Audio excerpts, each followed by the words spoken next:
এমন অনেক জায়গায় অনেক অবস্থা অ্যারাইজ করতে পারে, যে অবস্থা ডিল করার দায়িত্ব যদি আবার এমন মানুষ থাকে যে এই জেনারেশনের মনোজাগতিক অবস্থাটাকে সেটা রিড করতে ব্যর্থ হচ্ছেন, হয়তোবা পলিসিটা নিয়ে কাজ করার চেষ্টা করছেন আরো 20 বছর আগের মাইন্ডসেট নিয়ে, তখন যেটা দেখা যাবে যে আপনার পারপাস যদি ঠিকও থাকে, মানে আপনার ওয়ে অফ প্রেজেন্টেশনটা হয়ে যাবে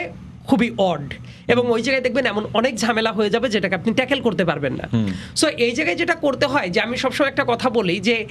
গাড়ির তো চাকা তো সামনের চাকাও থাকে, পেছনের চাকাও থাকে, আবার গাড়িতে শুধু চাকা দিয়েই হয় না, অনেক ধরনের মেকানিজমটা সেট করতে হয়। মানে এই পুরো ব্যাপারটাতে প্রত্যেকটা লেয়ারেরই মানুষ দরকার আছে, অনেক অভিজ্ঞ মানুষের দরকার আছে,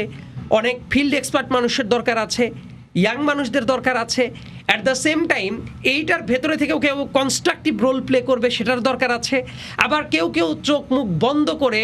শুধু কাজই করে যাবে এমন লোকেরও দরকার আছে। সো এই প্রত্যেকটা লেয়ার যদি আপনি ঠিকঠাক মতো না রাখেন, তাইলে দেখা যাবে যে আপনার গাড়িটা ঠিক মতো চলবে না। এবং সংকটের জায়গাটা হইলো, দেখেন একটা গভর্নমেন্টের, নতুন যে কোনো গভর্নমেন্টের একটা হানিমুন পিরিয়ড থাকে, এটা একটা হানিমুন পিরিয়ডই বলে, যে কয়েক মাস, কখনো কখনো 5 বছরের ভিতরে 1 বছরটাকেও মানুষ এভাবে ট্রিট করতে পারতো। কিন্তু বর্তমানে আপনি পারফরমেন্সটাকে ডিলে করতে পারবেন না, যদি এটা ডিলে করেন এক্স্যাক্টলি 3 মাসে। এমনকি এই গভর্নমেন্টটা ফর্ম করার পরে রোজার মাসটা চলে আসছে, রোজার ঈদটা আছে, দেখা যাবে যে 3 মাসের ভেতরে বাজেট দিয়ে দিতে হবে,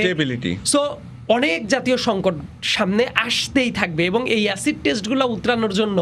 প্রত্যেকটা লেয়ারে যদি আপনি রাইট পারসনকে রাইট জায়গায় ফিক্স না করেন, দেখা যাবে অনেক জায়গায় ভস্কট পেকে যাইতে পারে। এই জন্য আমি মনে করি যে